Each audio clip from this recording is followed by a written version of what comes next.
Cartilage, सबसे पहले हम बोन एंड कार्टिलेज को देखेंगे with the help of diagram और फिर हम इसको थियोरेटिकली देखते हैं। लेट्स से यहाँ पे हमें नजर आ रहा है बोन का स्ट्रक्चर। ये हमारे पास एक बोन प्रेजेंट है जिसका आउटर पोर्शन होता है काफ़ी हार्ड होता है, जिसे हम कहते हैं कॉम्पैक्ट बोन।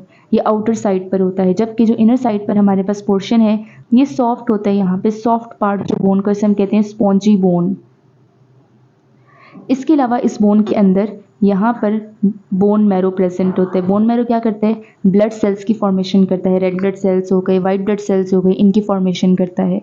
यहाँ पर आपको नजर आ रही होगी एक आर्टरी, ब्लड वेसल एंटर हो रही है। क्या करती है? न्यूट्रिएंट्स प्रोवाइड करती है इस बोन को। न्यूट्रिएंट जैसे कैल्शियम है, फॉस्फेट आइंस हैं, तो ये प्रोवाइड करती है इस बोन को। तो हमने बोन में क्या देखा? सबसे पहले हमने देखा कि इसकी जो आउटर पोर्शन है ये कॉम्पैक्ट बोन है, हार्ड होता है। इसके इन साइड पे स्पॉन्जी बोन प्रेजेंट होती है जो कि सॉफ्ट होती है, सॉफ्ट पोर्शन ऑफ बोन होता है। बोन मैरो बोन के अंदर प्रेजेंट है जो कि ब्लड सेल्स की फॉर्मेशन करती है। और यहाँ पर एक आर्टरी बी एंटर होती है जो कि क्या करती है? ब्लड वेसल्स एंटर हो रही होती हैं जो कि इसको न्यूट्रिएंट्स प्रोवाइड करती हैं। यहाँ पर लेट्स से कि हमने बोन का एक छोटा सा पोर्शन लिया जिसको हमने जूम किया है और हमें इस तरह से कुछ मैट्रिक्स नजर आ रही है। ये जो बोन की आउटर साइड है, ये जो आउटर लेयर है, इसे हम कहते हैं पेरीओस्टियम। इसे हम कहते हैं outer layer of bone is called periosteum. यहाँ पर एक पूरी मैट्रिक्स है। इस मैट्रिक्स के अंदर फाइबर्स प्रेजेंट है, कोलेजन फाइबर्स। ये कोलेजन फाइबर्स काफ़ी ज़्यादा अमाउंट में होते हैं और डेंसली पैक्ड होते हैं, टाइटली पैक्ड होते हैं। यही वजह है कि हमें बोन का स्ट्रक्चर काफ़ी हार्ड दिखता है, काफ़ी हार्ड हो जाता है, because of these tightly packed, densely packed collagen fibres. अब इसके अंदर हमारे पास सेल है। ये सेल है बोन का। बोन के सेल को हम कहते हैं ऑस्टियोसाइट। बोन के सेल को कहते हैं ऑस्टियोसाइट। ये ऑस्टियोसाइट कहाँ प्रेजेंट होता है? ये इस फ्लूइड फिल्ड कैविटी के अंदर प्रेजेंट है जिसे हम कहते हैं लेक्यूना। लेक्यूना क्या है? ये एक कैविटी है, एक फ्लूइड फिल्ड कैविटी है जिसे हमने बोला है लेक्यूना। इसके अंदर बोन के सेल्स हैं जो कि हैं ऑस्टियोसाइट्स। इस तरह की और भी बहुत सारी कैविटीज़ होंगी। लेट्स से कैविटी है, इसके अंदर ये हमारे पास सेल प्रेजेंट है ऑस्टियोसाइट। एक और कैविटी है, इसमें एक और सेल है ऑस्टियोसाइट। तो बहुत सारी ये सेल्स हैं जो कि कैविटीज़ में प्रेजेंट है और इस सराउंड किसने किया हुआ है? इन कोलेजन फाइबर्स ने। ठीक है, तो हमने अभी तक ये देखा कि इसकी आउटर लेयर को हम कहते हैं, ये जो आउटर लेयर है हमने बोला पेरियोस्टियम बोला। इनसाइड हमने देखा कि जो ऑस्टियोसाइट जो सेल है बोन का, वो एक फ्लूइड फिल्ड कैविटी है जिसे हमने बोला लेक्यूना। लेक्यूना कैविटी के अंदर प्रेजेंट होता है और इसके साथ ही साथ यहाँ पर बहुत सारे कोलेजन फाइबर्स हैं जो कि डेंसली पैक्ड हैं। अब यहाँ पे हम कार्टिलेज का स्ट्रक्चर देखते हैं, बिल्कुल वैसे ही बोन की तरह ही है। यहाँ पे इस तरह से एक मैट्रिक्स है कार्टिलेज की। कार्टिलेज ना सॉफ्ट होता है, बोन काफ़ी हार्ड होता है, लेकिन cartilage as compared to bone काफ़ी सॉफ्ट होता है। ये हमारे पास लेट्स से कि हमने कार्टिलेज का थोड़ा सा पोर्शन लिया, इसको जूम किए, उसमें हमें इस तरह से सेल्स नजर आते हैं। ये आउटर लेयर है, आउटर लेयर को हम कहते हैं पेरिकॉन्ड्रियम, जबकि हमने बोन की आउटर लेयर को बोला था पेरियोस्टियम। यहाँ पर कार्टिलेज की आउटर लेयर को मैं बोल रही हूँ पेरिकॉन्ड्रियम। उसी तरह से यहाँ पे मैट्रिक्स है। ये मैट्रिक्स के अंदर समझ लो कि ये फ्लूइड फिल्ड कैविटीज़ है जो कि लेक्यूना है। ये सारी लेक्यूना है। लेक्यूना के अंदर प्रेजेंट है सेल। ये जो येलो कलर के, ये इसके अंदर सेल्स हैं। किसके सेल्स है? कार्टिलेज के। कार्टिलेज के सेल्स को हम कहते हैं कॉन्ड्रोसाइट्स, जबकि हमने बोन के सेल्स को बोला था ऑस्टियोसाइट। ये पूरी मैट्रिक्स है। ये मैट्रिक्स कौन सिक्रीट करते हैं? यही सेल्स सिक्रीट करते हैं। कॉन्ड्रोसाइट्स इस मैट्रिक्स को सिक्रीट करते हैं। इन सेल्स के सराउंडिंग में बहुत सारे कोलेजन फाइबर्स हैं, साथ ही साथ इलास्टिक फाइबर्स भी हैं। ये इलास्टिक फाइबर्स क्या करें? थ्रेड लाइक जो इलास्टिक फाइबर्स हैं ये क्या करें? ये बेसिकली इसकी इलास्टिसिटी को इंक्रीज करें, इसको सॉफ्ट बनाते हैं। लेकिन इसमें जो कोलेजन फाइबर्स है वो कम होते हैं as compared to bone, loosely packed होते हैं। यही वजह है कि ये सॉफ्ट होते हैं, जबकि बोन के अंदर कोलेजन फाइबर्स ही काफ़ी ज़्यादा अमाउंट में डेंसली पैक्ड होते हैं और वो काफ़ी हार्ड होती है because of these densely packed collagen fibres.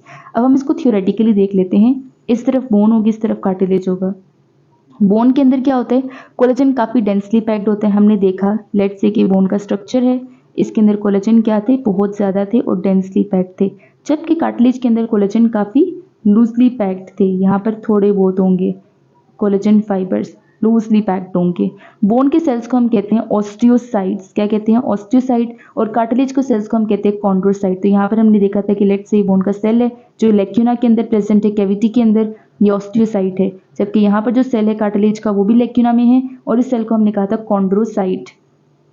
It is covered by periosteum. ये जो आउटर लेयर बनाई है इसे हमने कहा है पेरियोस्टियम, जबकि कार्टिलेज के अंदर जो आउटर लेयर है ये क्या है? पेरिकॉन्ड्रियम है। बोन्स जो हैं ये काफ़ी जल्दी हील हो जाती हैं as compared to cartilage. Cartilage slowly heal होता है। क्यों स्लोली हील होता है? सबसे पहले हम बोन में देखते हैं, बोन में ब्लड वेसल्स एंटर होती है। ब्लड वेसल्स क्या करती हैं? न्यूट्रिएंट्स प्रोवाइड करती हैं बोन को। यही वजह है कि बोन जल्दी हील हो जाता है, इसको न्यूट्रिएंट्स मिलते हैं, जबकि ब्लड वेसल्स कार्टिलेज के अंदर नहीं होती। यहाँ पर न्यूट्रिएंट्स कैसे पहुंचते हैं? Through diffusion. डिफ्यूजन यानी कि movement of nutrients from high concentration towards low concentration. यही वजह है कि यहाँ पे बहुत स्लोली न्यूट्रिएंट्स पहुंच रहे होते हैं, तो इसकी हीलिंग भी काफ़ी स्लोली हो रही होती है, जबकि बोन्स में न्यूट्रिएंट्स टू ब्लड वेसल्स पहुंच जाते हैं तो इसकी हीलिंग काफ़ी जल्दी हो जाती है। अब बोन का यहाँ पे देखते हैं क्या फंक्शन है। सपोर्ट प्रोवाइड करना, प्रोटेक्शन देना। हमारी पूरी जो बॉडी स्टेबलाइज है बिकॉज ऑफ बोन। प्रोटेक्शन देता है, हमारे ब्रेन के इर्द गिर्द एक बोनी स्ट्रक्चर है जिसे हम कहते हैं क्रेनियम। ये क्रेनियम क्या करता है? लेट्स से कि क्रेनियम है और इसके अंदर बोन, हमारा जो ब्रेन है वो प्रेजेंट होता है। ये क्या करता है? इस ब्रेन को प्रोटेक्ट करता है किसी भी इंजरी से। इसी तरह से हमारे रिब केज जो है उसके नीचे बहुत डेलिकेट ऑर्गन्स है, जैसे हार्ट है, लंग है, स्टमक है। इनकी प्रोटेक्शन के लिए ऊपर पूरा रिब केज है जो कि बोनी स्ट्रक्चर है और वो प्रोटेक्ट करता है डेलिकेट ऑर्गन्स को। शेप हमारी बोन्स की वजह से है, जो हमारी पूरी फेस की शेप है, it is because of bones. Minerals इसमें calcium ions, phosphate ions stored होते हैं। ब्लड फॉर्मेशन के लिए हमने पढ़ा बोन मैरो होती है बोन के अंदर, जो कि ब्लड सेल्स की फॉर्मेशन करती है। दो तरह की बोन्स होती हैं, कॉम्पैक्ट बोन और स्पॉन्जी बोन। कॉम्पैक्ट बोन क्या करती है? येलो बोन मैरो की फॉर्मेशन करती है। Spongy bone red bone marrow की फॉर्मेशन करती है। कॉम्पैक्ट बोन आउटर साइड पे होती है, हार्ड होती है। स्पॉन्जी सॉफ्ट होती है, इनर साइड पे होती है। कार्टिलेज की 3 टाइप्स होती हैं। आगे कार्टिलेज पे आ जाते हैं। हाइलिन है, फाइब्रस है और इलास्टिक कार्टिलेज है। पहले हम बात करते हैं हाइलिन कार्टिलेज की। हाइलिन कार्टिलेज लॉन्ग बोन्स के एंड पे होती है। ये सॉफ्ट पोर्शन होता है, सॉफ्ट होती है as compared to bone. Nose के एंड पे होती है, लेरिंग्स के एंड पे, ट्रैकिया। तो ये जितनी भी लॉन्ग बोन्स, लेट्स से ये लेरिंग्स है, इसके एंड पर यहाँ पर क्या प्रेजेंट होगा? यहाँ पर प्रेजेंट होगा हाइलिन कार्टिलेज। फाइब्रस कार्टिलेज की बात करें, ये टफ होते हैं। टफ क्यों होते हैं? इसमें काफ़ी थिक कोलेजन फाइबर्स होते हैं। जो हमने कोलेजन फाइबर्स पढ़े थे ना, इस तरह थ्रेड लाइक स्ट्रक्चर थे मैट्रिक्स के अंदर, वो काफ़ी थिक होते हैं। यही वजह कि टफ होता है। और ये कहाँ प्रेजेंट होता है? Intervertebral disc. जो हमारा बैकबोन है, वर्टिब्रल कॉलम है ना, लेट्स से कि हमारा बैकबोन है, यहाँ पे डिस्क प्रेजेंट है इस तरह से। ये जो डिस्क्स हैं इनके बीच में, यहाँ पे इन डिस्क्स में क्या है? फाइब्रस कार्टिलेज है, काफ़ी थिक कोलेजन फाइबर से बना हुआ है। लास्ट है इलास्टिक कार्टिलेज। ये हमारे पास बनता है कोलेजन फाइबर से भी और इलास्टिक फाइबर से भी। इलास्टिक फाइबर इसलिए ताकि इसकी इलास्टिसिटी को इंक्रीज कर देते हैं, इसको मज़ीद सॉफ्ट बना देते हैं। कोलेजन फाइबर्स नहीं है लेकिन इसमें इलास्टिक फाइबर्स भी प्रेजेंट होते हैं। ये कहाँ पे होता है इलास्टिक कार्टिलेज? ईयर फ्लैप्स, जो पिन्ना होता है ईयर में, ये सॉफ्ट पोर्शन ये कार्टिलेज से बना हुआ है। इसके अलावा एपिग्लोटिस, लेट्स से कि हमारा विंड पाइप है, विंड पाइप के ऊपर ये जो ओपनिंग है, ये तो ग्लोटिस है, इसके ऊपर एक कैप लाइक स्ट्रक्चर होता है जिसे हम एपिग्लोटिस कहते हैं। ये भी किस कार्टिलेज से बना होता है? इलास्टिक कार्टिलेज से बना होता है। तो यहाँ पर हमने देखा बोन और कार्टिलेज में डिफरेंसेस देखे। So that's all.